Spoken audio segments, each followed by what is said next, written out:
Good afternoon, folks. My name's Rod. And I'm Mike.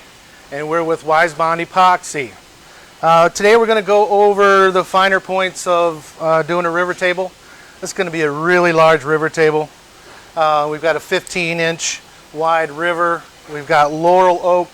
We've got our frame built already, and we've prepped it. And we'll go over all the prepping here in a little bit, but tell you a little bit about WiseBond. WiseBond is a product underneath DeckWise. And DeckWise is a manufacturer of hidden deck fasteners and tools and accessories. So you can go to deckwise.com, check out all of the products, the hidden deck fasteners, all made in the USA, all in this facility right here today.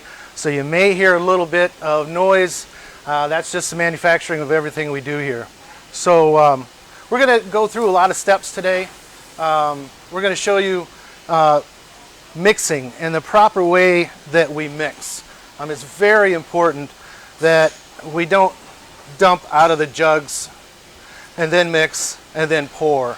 Mike, you want to talk a little bit about that? Yeah, of course. So it's very important to mix in ratio, but also, like you said, the measurements have to be correct. So when you're mixing in the 2-to-1 ratio, I've got a bucket over here that we can show. And for this instance, we're going to mix a gallon with our already mixed gallons down here before. So I've marked it here where we have 2 parts and then 1 part, and this is going to get your 128 ounces or 1 gallon. So that's really important, Mike, when we're mixing. Like, we've got all of our epoxy down here, which we're going to be doing 18 gallons today. We've pre-mixed this, we've got it ready. You don't want to see us mix, mixing epoxy for the next half an hour. So we've done everything, we've prepped everything. But what we've done is we want to show you the easiest way that we feel to get a gallon. So you know that a gallon is 128 ounces. The closest over here, 128 doesn't divide into 3 for your 3 parts, your 2-to-1.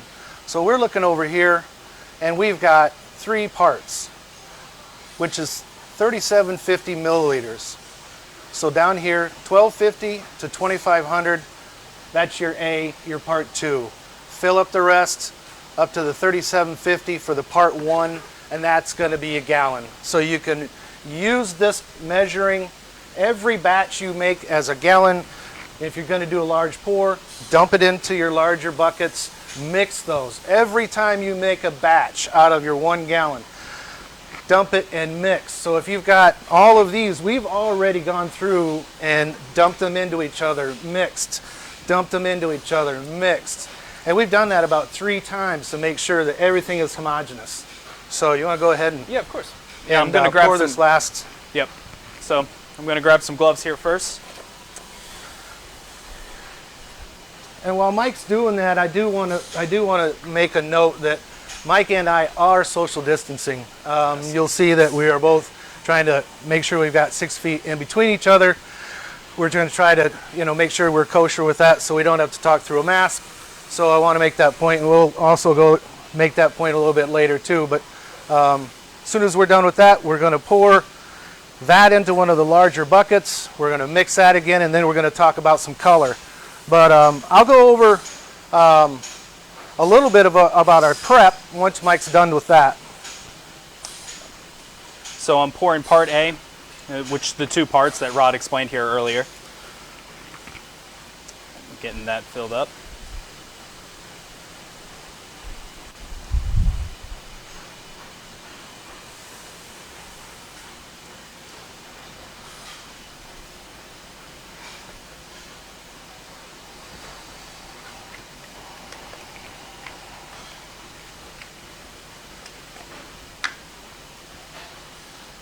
While Mike's doing that, I want to show you all a neat little gadget we've got on our website. It's a humidity and temperature gauge. It's like $5. These are really nice to have on site, have when you're pouring, to know what your temperature is in the room and to know what your humidity is.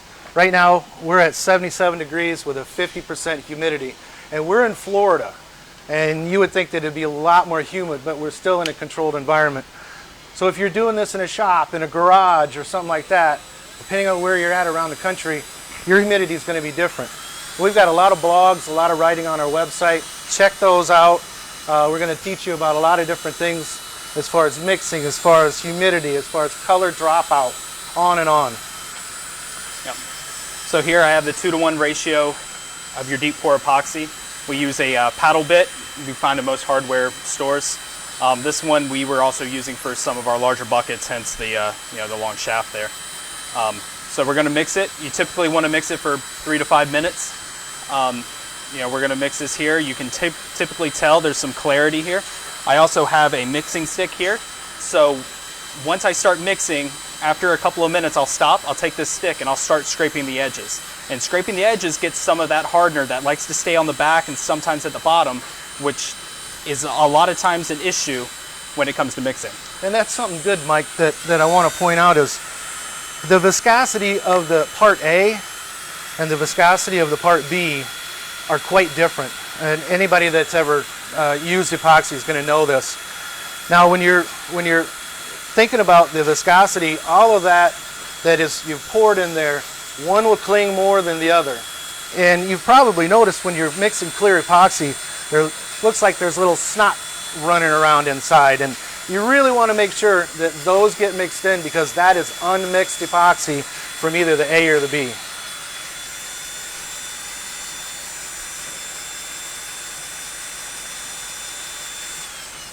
All right, so I can kind of give you an example here. Drip that over to the side. So when I take this stick and go over to the side, you'll also feel the stick catching. And that's a big sign that there is epoxy there. And same on the edges. You will feel that unmixed epoxy. It may look totally clear, but in doing this, you're going to add that snot that Rod explained earlier. So you do this a little bit, bring it all back up. And so when you're mixing these batches, Mike's going to pour this off, and he's going to scrape that out. So again, if the more he scrapes that out, and the more epoxy you get out of there when you're dumping into your large bucket, scrape it down. You can reuse this each time. You're not going to be that off, because again, you're taking all that those steps and the insurance policy of scraping down the sides, mixing. You're mixing all your other buckets to make sure everything's a complete and even blend. Hey Rob, we got one question Yeah. so far. What exactly is that part A and part B? What is it? Yeah. Well, from a chemical standpoint, most all epoxies are a base of bisphenol. Some different formulations, some trade secrets. There's a little filler, but it's basically, it's a chemical. And one of the biggest questions that Mike and I get is epoxy food safe? Epoxy is a chemical. Epoxy will harden, and it will go through a full cure in 30 days, which means you guys all know how hard epoxy is. But epoxy is still a chemical. And if you make a cutting board and you're cutting cheese on it, or you're cutting meats and salamis and whatnot, you really could pull up a little bit of that in your knife blade. Do you want to ingest that? Will it hurt you? We say no, you don't. Don't make cutting boards out of epoxy. If you're going to make a cutting board, put the epoxy on the outside. A charcuterie board, put the epoxy on the outside. Make it pretty, but keep it a board. We also have a 100% food grade mineral oil that you can use on cutting boards and butcher blocks and stuff like that. But again, epoxy is a bunch of chemicals. This, I will say, you can do in your homes, low odor, and the odor is very low. The VOCs are 0, but I'll go back and I'll make sure that you understand that the A is the resin side. Okay, and so most epoxies, just like ours, come with an A, and it says resin, epoxy resin. The B is the hardener. So that probably will help explain a little bit too. All epoxy is either a 2-to-1 or 1-to-1 formula. They're going to tell you exactly what it is. Exactly. The resin or the hardener. So I've finished mixing this epoxy here, and if you can tell, there are some bubbles here suspended. The bubbles come from me mixing the epoxy. Once we bottle this out of our own factory, there is no air in it. When you pour it and it kind of makes that glug or any sort of noise there, you're introducing air. When you're mixing it, you're also introducing air. You want to be careful not to introduce too much air because then you'll be fighting it the entire time. So here we do have very minimal bubbles here. These will eventually start coming up, but once we do make the pour, we will use a torch to torch all these bubbles out. But it is important to keep the bubbles to a minimum to save you some issues later on. Yeah, that's another thing on that too, Mike, is with your humidity. Humidity Yes. is moisture in the air. Correct. And when you've got a high humidity and you're mixing, you can mix moisture into that. Correct. And that's a problem. Moisture and epoxy do not get along whatsoever. So Right. whether it is in there or if it's in your wood, if you got a little bit of moisture in your bucket, those things can really set the epoxy off. If you got sweat coming off your brow, Mike, right? I know, I can't stand that. Right. So I'm going to pour this into one of our 5-gallon buckets that we already have here. As we stated before, we have already mixed all of these buckets with epoxy. I'm going to add this, and then I will continuously mix this gallon into the couple of gallons that we already have in this bucket.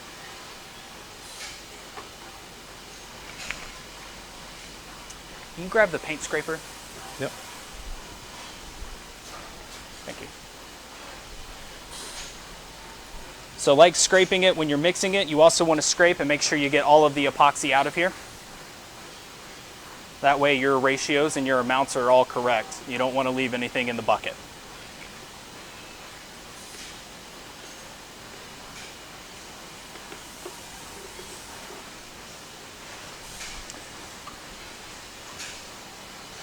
So again, the importance that Mike is showing right now is to mix all of that together. All of that epoxy will make you'll get one good blend.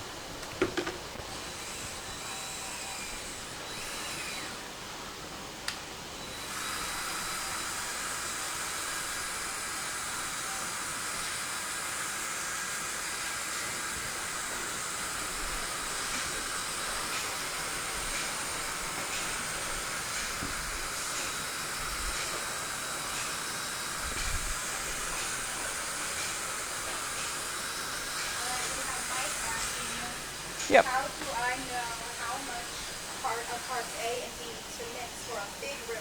So for a big river, we have actually an epoxy calculator on our website that really helps with this. This epoxy calculator only needs the depth of your river, the length, and then the average width. So you enter all of those in and it'll give you the amount of gallons that you need and the amount of kits. We also include a bit of an overage in there so that you don't miss on the short side. Right. I think we've got a 10 to 15% Yes. overage in the calculator. Now that's something I'd like to make a distinction of too. Today we're doing a river pour with our deep pour epoxy. Our deep pour epoxy is for deep pouring. It likes thickness. We also have a tabletop epoxy, which you can see over here. We've done deep pours on a few of these examples here, and they are all coated with the tabletop to give it that nice gloss, that nice shine. You can put it on anything. The tabletop, as you can see around us, around the walls, we've done faux countertops. We've had some fun with it. We did a pendulum pour a couple weeks ago. Maybe y'all saw it on our Facebook or our TikTok. We've done some other ones. Adam, who's our operations guy here, he really likes to do these granite ones. These what do you call those, Adam? The Faux Carrera, marble. right? And this is beautiful. If you can imagine taking an old countertop at home, anything like that, and then putting epoxy on it that looks like this, it's amazing. Absolutely amazing. Yeah. For each of for our bar and tabletop and for our deep pour, how long do you recommend they have it sit in the bucket before becoming too firm? Okay, that's a great point. Y'all know what a pot life is, and y'all know what a work time is. They're different. Pot life is when the epoxy begins to gel in your mixing bucket. Your work time, now you may have like a tabletop epoxy, and your pot life is with our epoxy about 30 minutes from when you mix to leave it in a bucket. You got 20 minutes Yep. for the tabletop before it starts to gel. Yep. 25 minutes. It's fairly All quick. tabletops are quick. You know, we'll be able to utilize ours easily for 30 minutes, but when you talk about your work time on a Yep. tabletop epoxy, that work time is going to be longer because now you've taken the tabletop epoxy out of a large mass. So it's not going to continue to heat the way that it wants to.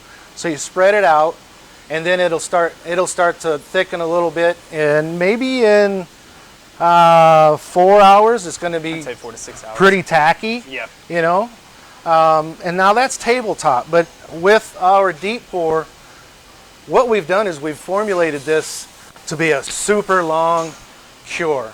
Yep. And the reason we do that is because we are forcing this epoxy to cure thick in mass, and it likes it. So our pot life is what, Mike? 2 hours? I would maybe? say 2 hours or more? easily. 2 Easily hours more? easily, yeah. And that's important with any deep pour, because you want a long pot life. If you're going to use colorant, say mica powders or even our new chameleon, you're going to have fallout. So if you dump all of your epoxy in and you mix your epoxy and you put your mica powder in, Yep. Mike, what happens? So once you start mixing it and you don't mix it thoroughly, it falls out. It sinks to the bottom. So you take all your epoxy, you pour it in, and you think it looks great, but a lot of that is going to sink to the bottom. Yep. So what Mike and I do sometimes is we'll wait 2 hours, Yep. 3 hours maybe, depending on the temperature and the humidity. Then we'll put our mica powder in. And that's so important too when you're using glow-in-the-dark powder, Yes. because that's a different particle. So you want a little bit of gel, and those particles will suspend in the Easier. epoxy, Correct. right? Correct. And another way to get an idea of what your powder is going to look like. So we're mixing in a 5-gallon bucket here. It's completely dark. It's, you know, there's no light going through it. So when you're mixing that powder in there, it may look pretty good, Yeah. but then it may not be as dense as you think. So we at times will use an 8-ounce clear cup, and we'll scoop it out, hold it to the light. When you hold it to the light, you get a very true river depth, Right, and it gives you a good idea of what it's going to look like. right, absolutely. Since we're talking about mica powders, why don't we look at the mica powders that we have sitting out and Yeah. to take Yep. the color? Yep. So we've got So what are we going to do with this, Mike? Are you and I going to choose, or are we going to let our viewers choose? Yeah, we can let you guys choose if Should you'd we like. let our viewers choose? Yeah, let's let them choose. Okay. We've got 6 colors here. We've got Sunshine Daisies, Dead Red, Hot Copper, I'm Blue, Opalite White, and Poison Apple here. So let us know what color you'd like us to choose. We'll start mixing it in here and get this river going. So when we are using the mica powders, we typically say 15 grams per 3 gallons. Correct. And that gives a nice density. It's all up to you. We really can't tell you to use more, to use less. It's all up to you. But when you're putting your powder in and you're not sure, just put a little in. Mix it up, see what it looks like. Exactly. Put a little more in. Mix it up, see what you like. Take your cup, dip it in, see what you think, because you can't take it out. Exactly. And that's the beauty of the pot life that we have with the deep pour epoxy. You have time to do this. You have time to mix and add a little bit or mix a little bit more and see what you like. Even let it suspend a little bit. You can get all kinds of different looks with the exact same powder. So even that 15 grams for 3 gallons, that's just a ballpark estimate. Add a little bit. See what you like, because a very translucent river will look great and a very, very dense river will also look great. Same powder, different looks. Yeah, and there's a couple different examples over here. Yeah. That if you can pan over to that, we've got the translucent blue. Yeah, That's one of our This is the Blue alcohol Seas. inks. Go tell them about those, Mike. So this is the Blue Seas alcohol ink here. So we put a large amount. This is about 10 gallons of epoxy here. So we had a lot of alcohol ink in here, but you get that translucent river here. This was actually done with one of our chameleon colors here. So you kind of have a translucency here, but you still have the powder and the density, and you also can get some of that color shift. Not sure if the camera's going to pick it up, but it does have a purple blue depending on the way you look at it. And then this piece here was done with our poison apple powder, similar to what we have over here, and it's completely opaque, but you have that beautiful billowing and swirling that you have in that river. So depending on the color that you have, you can get all kinds of different results with this, and it's a really cool, it's a lot of fun to do. Yeah. Yep. So it looks like our top two are poison apple or copper. So what do you guys think? I've seen a lot of them. Yeah. I don't know yet. I don't either. We can. Let's see what everybody says. But I do want to tell you, go into what we've done as far as to prep. Yes. We build our frames out of cabinet grade plywood. It's about 3/4 of an inch thick. It just seems to hold up real well. And we use ours over and over. We've got a number of different sizes of frames. I'm sure you do too. We've got our own tape, the WiseBond epoxy release tape. So check that out on our website. But what we've done, we've got it all prepped. We've got our tape on our frame. We've gone through, we've put our caulking all the way around. And one thing that I want to point out is the versatile usage of another product of ours. And that's our quick set. Now a lot of you know about our quick set seal. And when you're doing a river table and a river pour, you know where the bubbles come from. They come from your live edge. And sometimes they come from underneath. Yes. Right? So what we'll do is, after we caulk our frame, we'll mix some up and we'll brush it on all of the seams over the caulking. Now, how many times have you seen photos of somebody that pours a giant table and then they show you the floor because their frame leaked, Mike? Yeah. Oh, way too many times. Hey, way too many times. If I had $1 for everyone, I'd be retired. I know. It's, you know, and that's a sad day, you know. You folks work hard for your money. Yeah.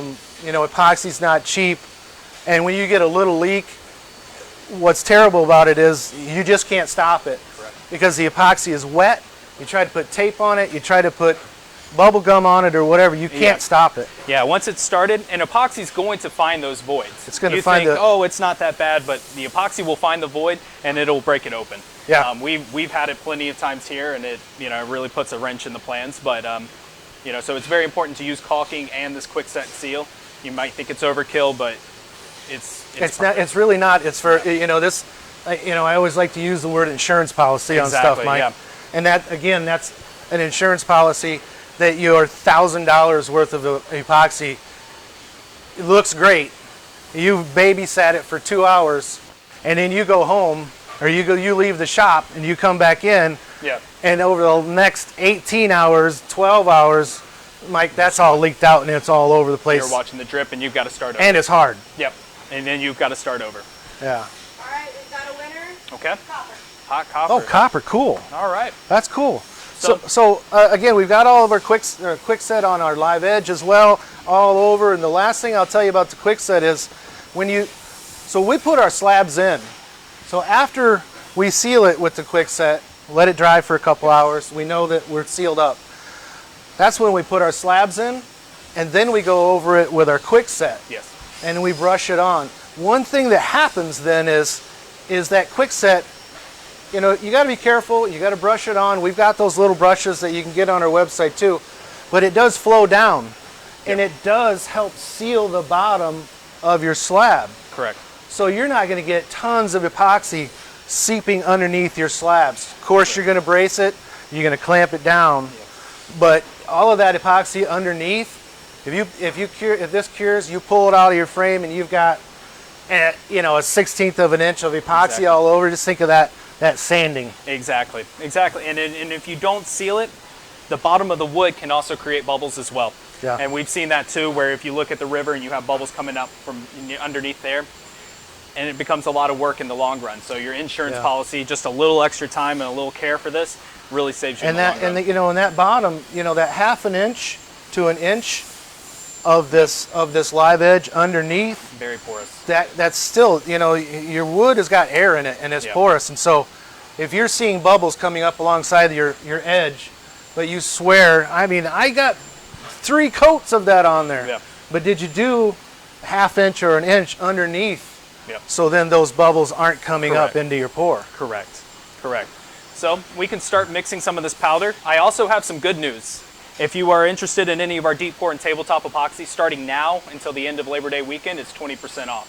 So go right to our website right now and purchase some epoxy. Yeah, that's going to be awesome. So we're going to use the hot copper. Now that's one that I personally have not seen in a large river table. That's going to be awesome. So we figured this out. We've got about 4 gallons in each one of these buckets. We're going to do about 20 grams of the powder. So we've already got these pre-measured, pre-weighed, and so Mike and I will be dumping them in, and we'll be mixing them. And we're also going to make sure that we go and we mix back and forth a little bit too. I'll have a couple buckets, he'll have a couple, and we'll make sure again that all of our mixtures are right on. So perfect. All right, we have a question. In a project with multiple pours, how long do I need to wait between pours? Okay. So the question was, so with a project with multiple pours and multiple layers, how long do you have to wait in between pours? That's actually a really good question, and a question we receive a lot. So if you're doing a river and you only fill about halfway and you do the next one, I would say 24 to 48 hours, you're going to be good to do another pour over there. You're going to be looking for the river. The river can remain tacky, but still not coming up with your finger or whatever you decide to use there, and you can pour on top. Now, if you waited it longer, so say you started it and then the next weekend you decided to go and it's completely sealed and hardened, you'll want to scuff that up with about 220 grit sandpaper, open up that bond, and you'll be able to pour it right over right again. Now, if you were doing tabletop epoxy and you needed to resurface a layer or whatnot, it's the same. By 18 to 24 hours, you'd be ready to do another layer on top of that. And it's the same way that goes. If you wait a few days, you may need to scuff it up, but if it stays in that tacky state, you can pour right over on top of it since that bond is still open. Russell asks, what is the best temperature and humidity range for the duration of a pouring here? It's another good question. So we recommend your temperature to stay in the 70s. Now 75 to 80, Mike? 75 85 is yeah. pretty getting warm, So, but keep it yeah. consistent too. Correct. Ideally, you want to do it in a climate controlled where your temperatures are not varying extremely. You want to stay there, and pours with larger masses, if you do keep that temperature 75 and keep it on the cooler side to help combat some of that heat, that also helps as well.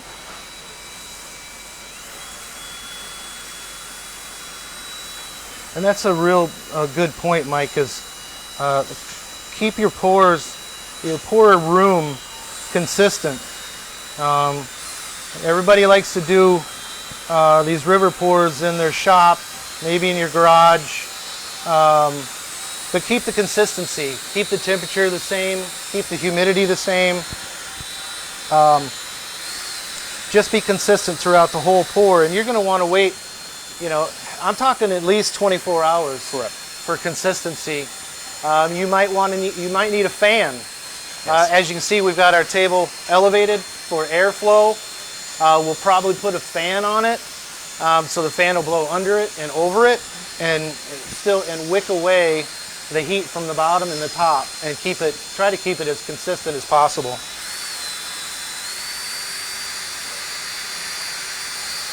Oh wow. That's starting to look really This cool. copper is amazing. It's looking really cool. How much colorant do you need for 5 gallons? For 5 Per gallon? per gallon. So a good ballpark estimate that we use is 15 grams for every 3 gallons. So that comes out to, let's say, 5 to 7 grams per gallon. And again, that really depends on the density of the powder and your desired look. If you want something that's going to be extremely dense, I would go 5, maybe 10 grams in there. If you were looking for something that still had a little see-through translucency to it, be on the 5 grams, maybe a little bit less.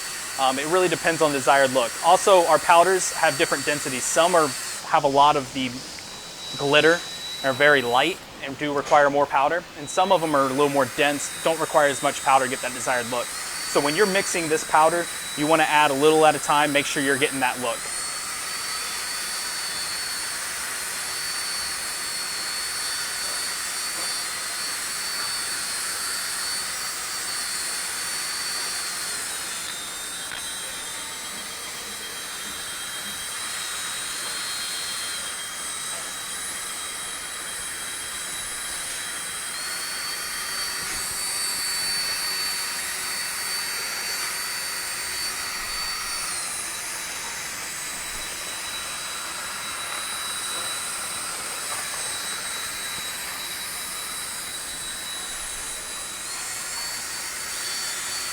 So each one of these bags we've already measured out that has roughly 20 grams of colorant in here. And this is going to get us a nice, true hot copper color. and you're going to get that billowing and the swirling that we saw earlier in that poison apple table we showed over here behind me. You're not going to necessarily see that billowing and swirling until after the epoxy has gone through its exothermic reaction. You're going to see it kind of swell up, and it's going to naturally move. These patterns are done by the epoxy by itself. And even if you say you put in a pattern after you pour, that pattern's going to change. That pattern's going to alter, and it's going to do whatever it wants to do. Yeah, and that's a good point, Mike, is that, you know, a lot of people will again let their epoxy gel a little, put their color in, and then they'll pour it, and it'll start going through its exotherm, and they'll come back and they will babysit it for hours and hours so they can make their own swirls. Once it starts to gel and it goes through that exotherm and that heat cycle a little bit, they're capable then of putting in swirls and doing some funky stuff. Yeah. So you have to babysit it. You're going to have to watch it. You're going to have to come back. You're going to have to take the temperature. How hot is it getting? Is it getting too thick for you to do it? So start with going in at 2 hours. Seeing where you're at, 3 hours, 4 hours, maybe. But again, it depends on your environment.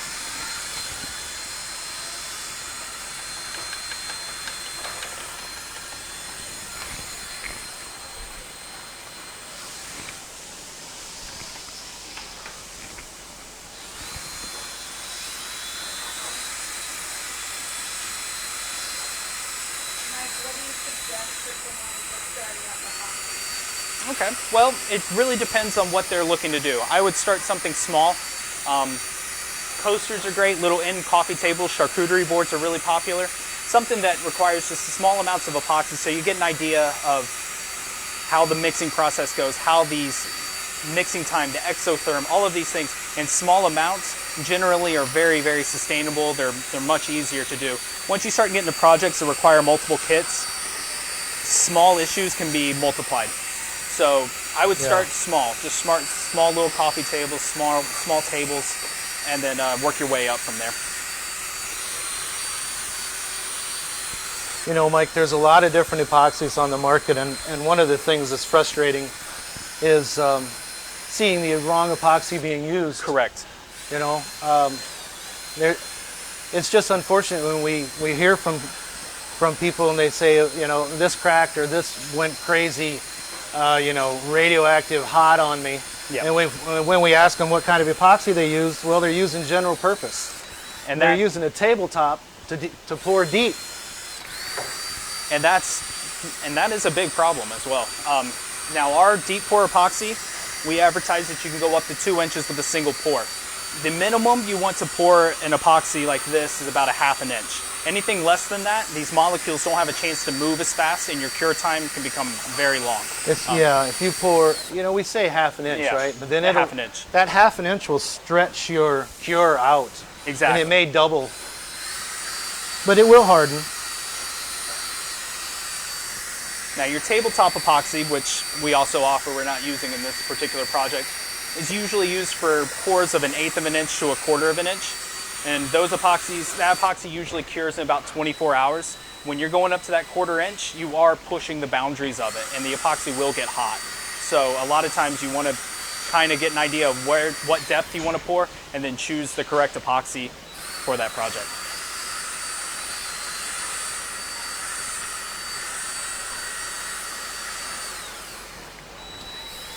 You want to start pouring them into each other's buckets? Yeah.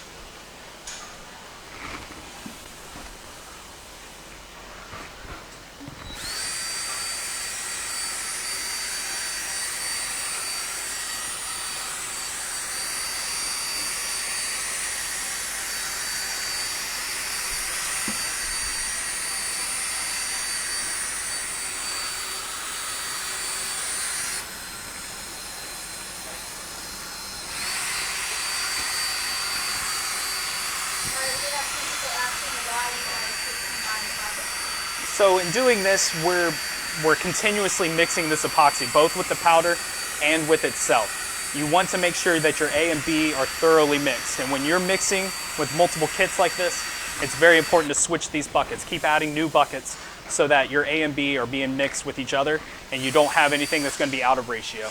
So one of the big things that we've seen happen is a hot spot. So a hot spot, again, is like what we were showing you earlier in the video when you see those little snot swirlies. If you allow one of those to get into your final mix and you pour it, that can create a hot spot. So that hot spot could be from the A side or the B side. Either one, and more than likely it's going to be from the B side, the hardener. But either one can create a hot spot, and that hot spot is going to be chain reactive. Correct. You know, it's going to want everybody around it to do what it says. Correct. I want to harden right now. Yep. And you're going to do what I say. Exactly. And it could be small bits of what you mix. So if say you had 5 kits here and you were just a little bit off of mix 1 and 3, it's going to set off the entire project. So what you may think is a very small here and there, and again, goes back to the insurance policy, taking a little more time to add these together and taking a few more minutes to mix all of this is going to make a huge difference in making sure that this cures properly. So yeah, now we're going to have manageable buckets. Yep. So we can get them down to Mike will pour off a little bit of that full one into the other ones, and we'll have manageable buckets that we can pour. I'm going to grab a clear cup here and dip into it.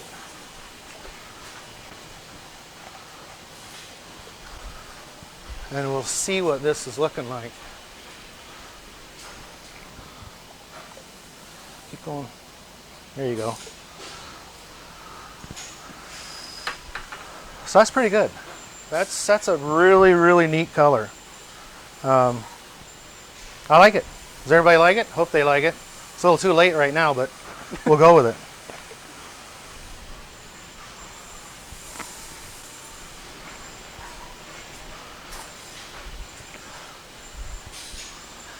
Okay.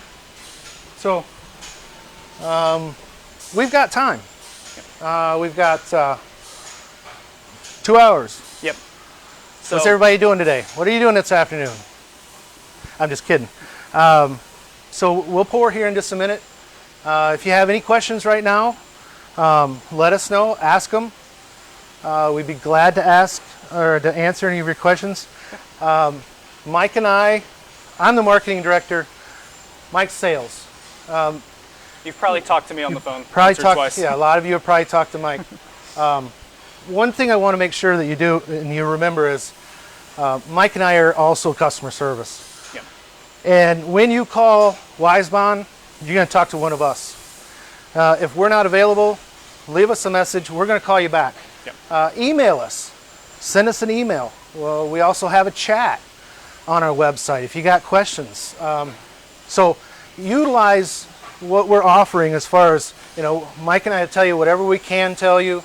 Obviously, we're not there. No. We don't know everything you went through. We don't know everything you've done. So if you've got a problem, we're going to start from Asking the beginning, right? questions. Yep. I mean, what do you typically ask people? So we typically ask the ambient temperature of the room, what kind of wood that you're working with. Is it kiln dried, air dried? Did you seal these edges? Basically everything that we've gone through in this entire project, just to kind of get an idea of maybe where something went wrong.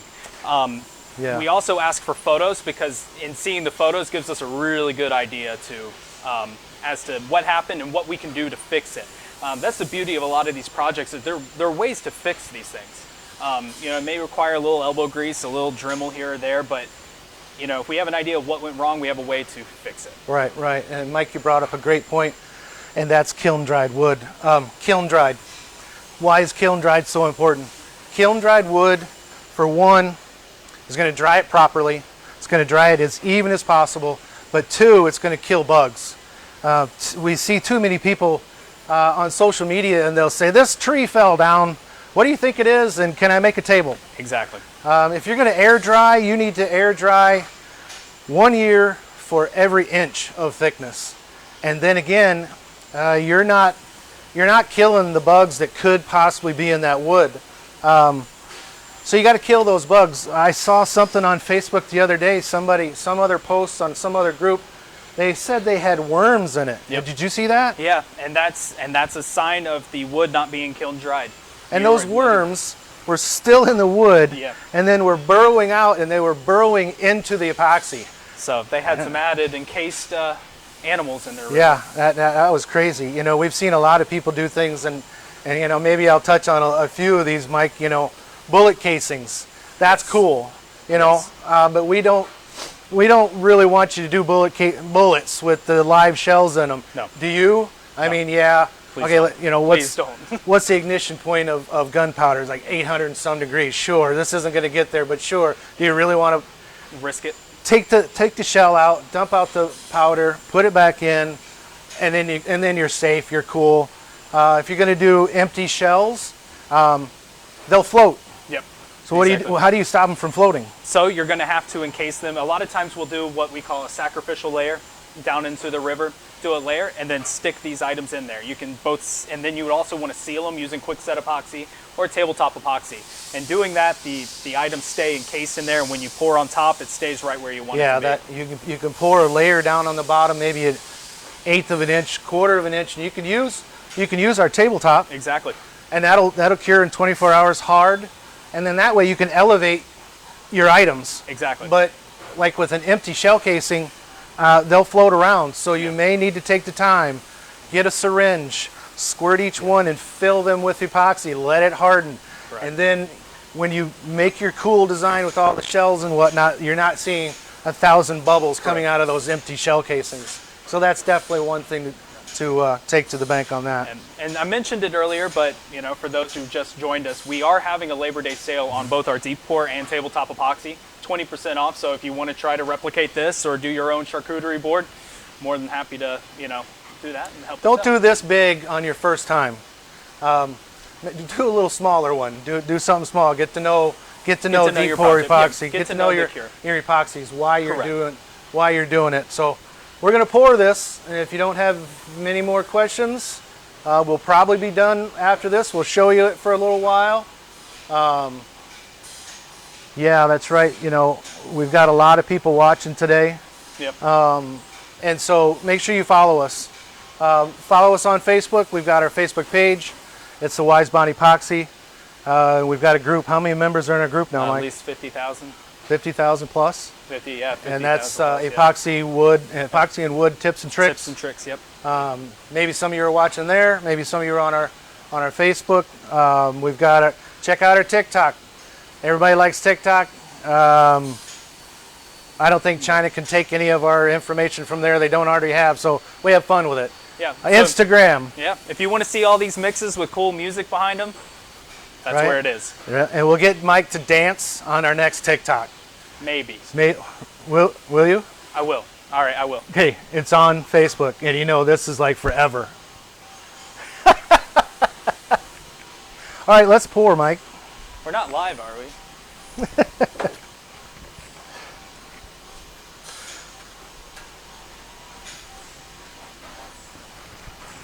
All right, you ready? Let's go.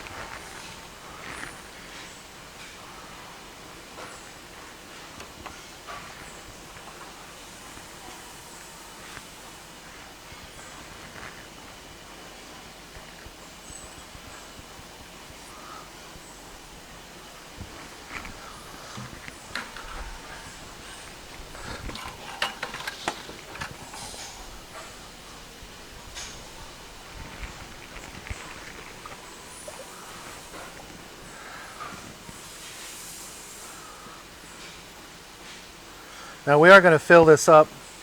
We're going to let it soak, let it sit a little bit. We know we're going to get some behind the cracks. We're not going to try to slop it too much over the sides, but we're pretty close. Yeah. Again, we always over mix. We've got lots of tables that we mix and pour every day. We've got a couple more today that we can use some of this extra epoxy on.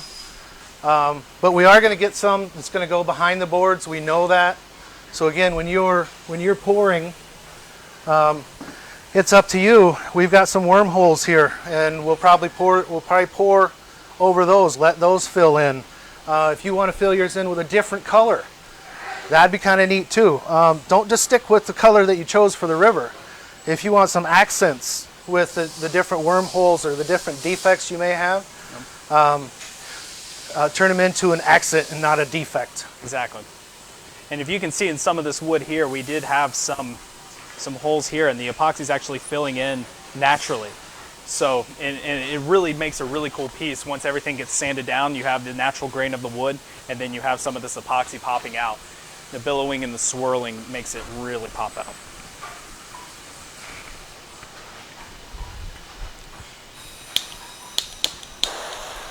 All right, we're going to hit this with a torch.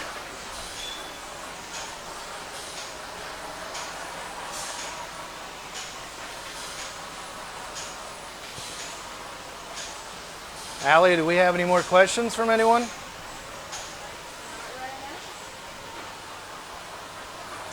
We have a very educated bunch watching this. That's awesome. You know, because I'll tell you why, Mike. It's because they're probably WiseBond customers, Yep. WiseBond followers, and they probably know a lot of the stuff we've been telling them, which is awesome.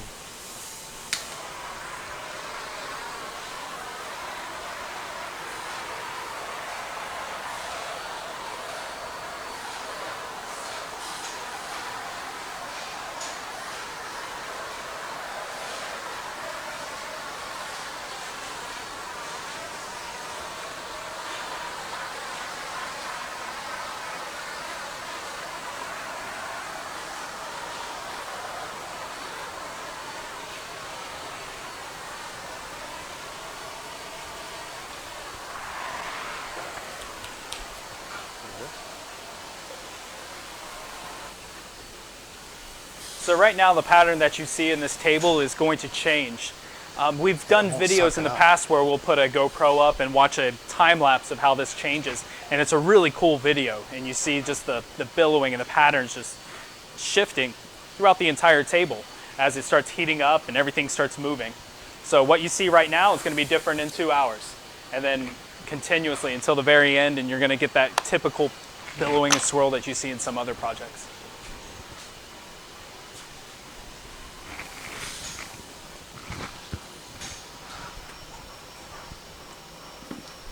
And so Rod's got one of our syringes here that we have available on our website, and he's going to start filling in with the same hot copper that we had just poured.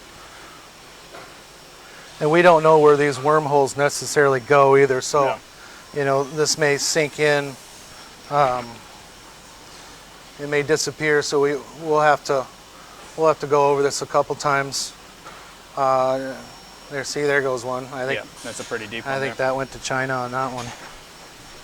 Another application that a lot of people will do with their river tables is they will line up a bead of caulk about 2-3 inches on the outside of their wood here, and that would allow you to pour over, and then without having epoxy over all of the wood at that point.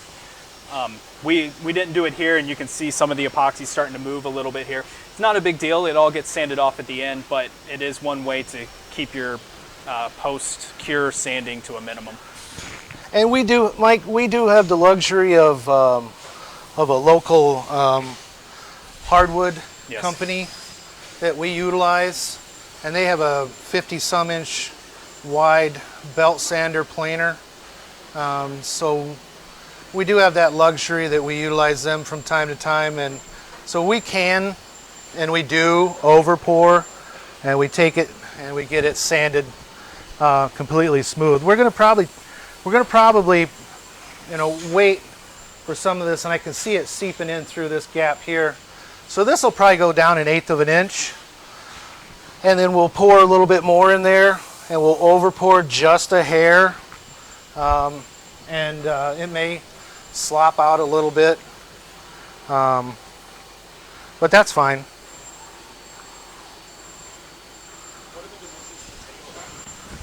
What's that? 88 inches long, Yep. by 36 inches wide. It's a little over 36. Yep. We did that because we wanted a 7-foot table, so we are bigger than we need. which is fine. We're going to chop off the ends, square them off, and we want to make sure that we've got enough table so we don't come up with a 6 foot 8-inch table. All right, Mike, what kind of accessories do we have for epoxy pours? Oh, so we have countless accessories. Virtually anything that you need to assist with your epoxy pour. We have the syringes that we're using here. We have these both available in this size, and then we have even smaller 12cc syringes. And those have a curved tip. Now we cut that off because we don't necessarily need that fine tip, but if you were looking to fill in small imperfections, much smaller than what we're doing here, you'd want to use that. We also have 32-ounce mixing cups, 8-ounce mixing cups.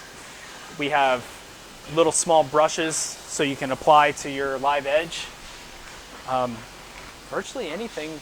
We have the spreaders as well. So you can spread the tabletop epoxy, and it's a notch spreader. Show them our spreader. Do we have a spreader? Our tabletop spreader is absolutely awesome. It's a A lot of people use that little square concrete spreader with the notched squares, and it's metal. I'm sure you know which one I'm talking about. Yep.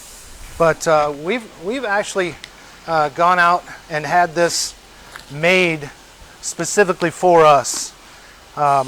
It's made out of polypropylene. Yep. And one of the really cool things about it is we've got 1/4 inch notches. So you're getting a 1/4 inch of epoxy and a 1/4 inch air, which will give you that 1/8 of an inch flood coat. Correct. And this the epoxy cracks right off. It peels right off. Yep. So this is just an awesome spreader, and it's rigid. If you wanted to break it down to a smaller one, just score it with a utility knife, snap it. It's awesome. It's on our website as well. The size is very nice because you're able to get that entire tabletop in much smaller strokes or less strokes. Another item that we have is this release tape. We have it here applied to this form here. This tape is also a lifesaver. Once this cures, we're going to be able to take a crowbar and pry this entire thing off of it. It makes it very easy the epoxy does not stick to it. So it's a great accessory. It's a must-have for a project like this.